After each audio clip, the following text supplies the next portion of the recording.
Xamna ku jara way ku jara naw ku jara taga ndey bu la bala.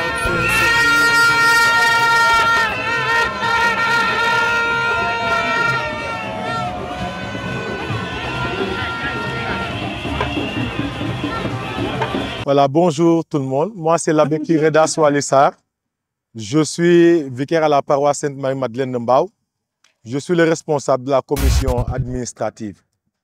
Voilà, donc comme vous le constatez, cette année, très tôt, la direction des œuvres a sorti un communiqué nous faisant savoir que le SICOMAP était dissous et qu'une partie de l'organisation était décentralisée et confiée aux doyennés.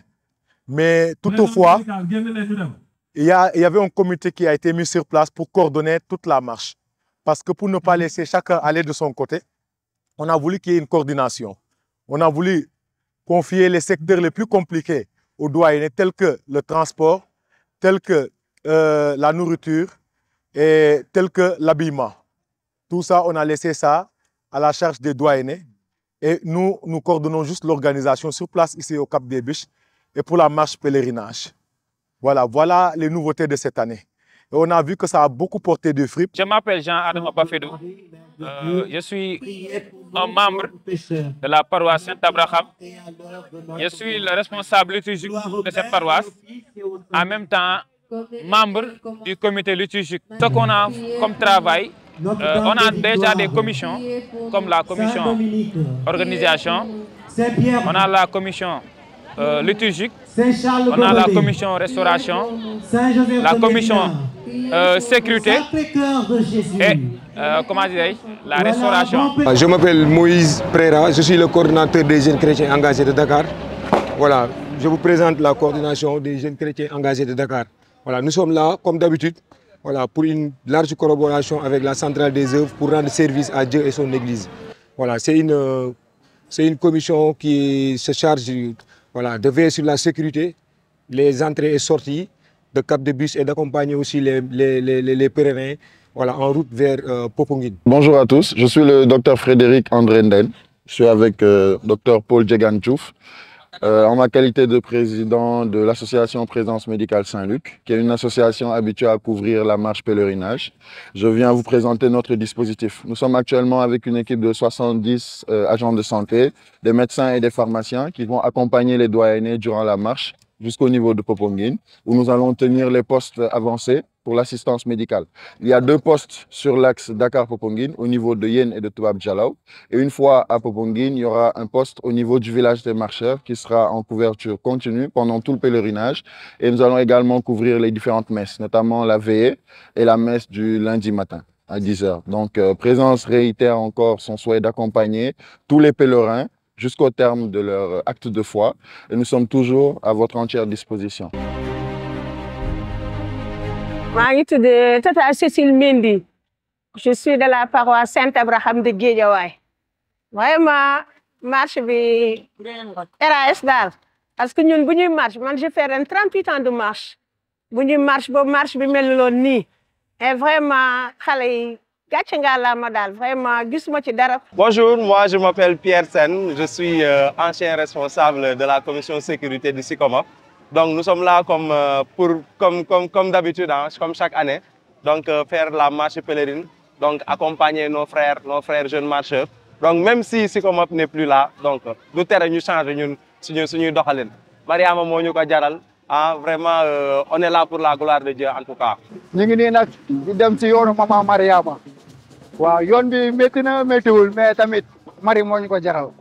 Waaw Mari moo ñu ko jaral waaw même suñu woon suba dañuy delluwaat foofu noonu. Par rapport ak Cap des Biches moom démb moom ça a été waaw gars yi accueillir nañu bu baax a baax. Nekkoon nañ ci jàmm kenn dérangé wul. Je année prochaine, mais machallah. Je m'appelle Ernest Mangad, paroisse Notre-Dame de la Paix. J'ai commencé à marcher depuis 2009.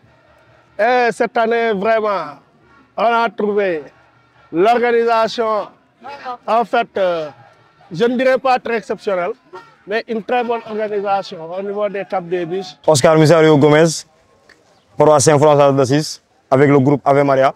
Donc, pour une grande jàll na si yoon quoi parce que Cap des Biches dañoo ñëw ren am sécurité am organisation boo xam dafa doy waat dafa doy comme gars yi ni ñu koy waxee donc kontaan nañu si loolu noonu par rapport aux autres années parce que cette année y a beaucoup de sécurité et l'organisation a été bonne. te tam bu ñuy génne tamit génn bu jaar yoon teg nañ ko si yoon quoi waaw heure de prière yi tamit yoon bi yëpp ñu ngi ko doon respecté waaw respecté nañ ko bu baax a baax te wax dëgg fa yàlla moom ainsi yoon bi moom amaguñ dara lu ñu si naqari quoi macha allah ñu si moom ñu ngi koy teg si yoon quoi. Et si ça continue, j'espère qu'on aura de nouvelles éditions et que la marche sera extraordinaire. Merci à tous les marcheurs de Diamaguène. From Diamaguène, wallah. dañuy dem ziyaare Mama Mariama ca yoonu Popenguine. Mariama foma o ma wuyu si la foma o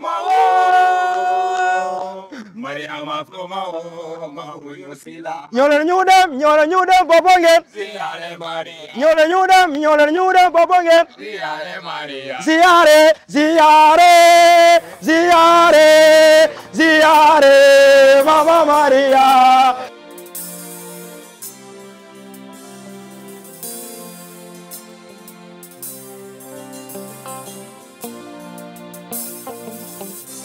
xam naa ku jara way ku jara naw ku jara taga ndey ju labalab fee sëkk yu bëri barke xam naa ku jara way ku jara naw ku jara taga ndey ju labalab fee sëkk yu bëri cofeel moo di Mariama suñu ndey ju labalab gi moo di Mariama borom baabu amul tayo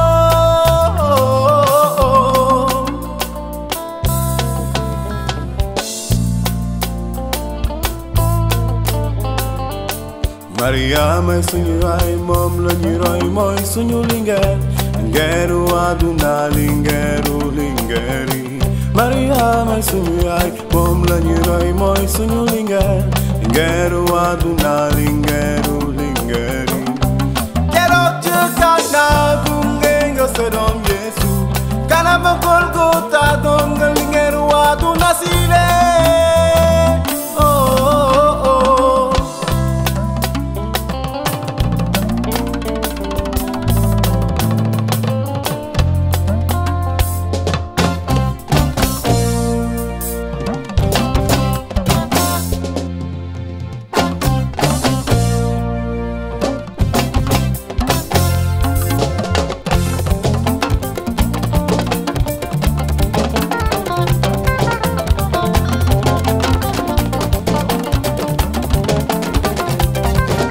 Ku am yaaju baax dang koy woy ku am yaaju baax dang koy roy ku am yaaju baax dang koy naw ku am yaaju baax dang koy tagas waaw waaw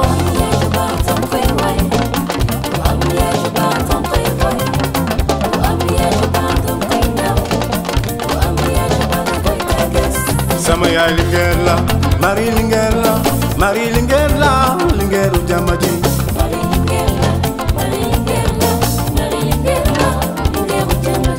Marie lingeer la Marie lingeer la Marie lingeer la lingeeru àdduna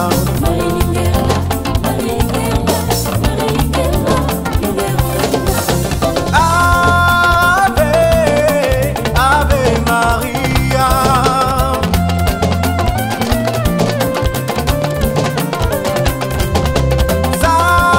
Salve Sycomoc avait une expérience vraiment voilà, qui faisait réussir la marche à chaque année. Cette année-ci, il y a des manquements, vraiment. Quoi qu'on puisse dire, il y a des manquements. Mais bon, c'est normal. Bon. Mais avec la grâce de Dieu, je pense qu'on aura beaucoup plus d'expérience pour la réussite de cette marche. Mais bon, comme on a l'habitude de le dire à chaque fois, nous, on est là au service de l'Église. Ce qu'on a comme difficulté, ce qu'on a rencontré comme difficulté, c'est que, puisque c'est notre première année, et vu qu'il y a beaucoup de marcheurs, donc c'est très difficile de gérer un certain nombre de personnes. Ce qui a changé, c'est surtout le dispatching. Parce que chaque année, on a un nombre pléthorique de marcheurs. Cette année, nous sommes 17 000 pour l'axe Dakar-Popenguine. Donc c'est un peu compliqué de couvrir de manière équitable. Ce qu'on fait, c'est qu'on se répartit entre doyennés pour se calquer à l'organisation du comité national. C'est essentiellement ça comme changement. Sinon, concrètement, c'est les mêmes dispositifs. Donc, on est accompagné d'ambulances qui sont médicalisées avec nos éléments qui sont répartis à l'intérieur et nous sommes sous la responsabilité de la région médicale. Il y a tout un manquement, mais peut-être l'année prochaine, dina tane lii la dina baax daal manquement yi daal am na côté organisation ça reste na vraiment côté organisation des na tuuti mais comme c'est une première am na peut-être année prochaine dina tane lii daal. Bon, avec le changement de l'organisation, avec la dissolution entre guillemets du SICOMOP, bon, on constate quelques petits manquements, surtout par rapport à l'ordre de la marche, parce que là on constate que comment dirais-je, on constate que marche bien en fait, jàllul comme ni mu waree. Donc c'est ces petits couacs là qu'on constate, mais bon, c'est quand même normal pour une organisation qui a été un peu précipitée quoi. C'est notre noble devoir de rendre service à Dieu et son Église. Raison de plus, on restera toujours au service de l'Église, nous les jeunes chrétiens engagés. Raison de plus, on est organisé, voilà, on a été organisé, on a créé une coordination qui regroupe 20 paroisses. Voilà. Aujourd'hui, voilà, les têtes que vous voyez là représentent leur paroisse, voilà, avec la coordination des jeunes chrétiens engagés de Dakar.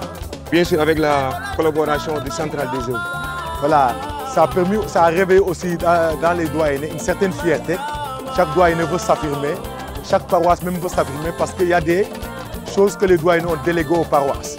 Donc, ça a aussi permis aux jeunes de savoir tout ce qui tourne autour de l'organisation. Parce que c'est très facile de venir être géré d'un bout à l'autre.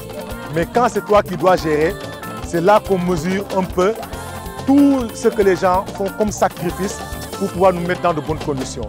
Et beaucoup de paroisses nous ont appelés pour nous dire vraiment c'est trop dur l'organisation. Je me dis d'ici quelques années, si on revient même à l'ancien système, beaucoup de jeunes vont comprendre que ce n'est pas évident une organisation et qu'une organisation parfaite n'existe pas. Voilà, donc c'est une initiative qu'on a beaucoup saluée, ça et là. Et je crois que l'année prochaine, on va maintenir le même système en attendant de voir clair qu'est-ce qu'il faut instituer pour pouvoir mieux mettre les marcheurs dans des conditions optimales et pouvoir favoriser ce temps, cette démarche qui est une démarche de foi tout au service de notre salut. Ndey ju labalab feesak yu bari barke xam naa ku jara way ku jara naw ku jara taga ndey ju labalab feesak yu bari cofeel moo di Mariama suñu ndey ju labalab gi moo di Mariama borom baabu amul tayo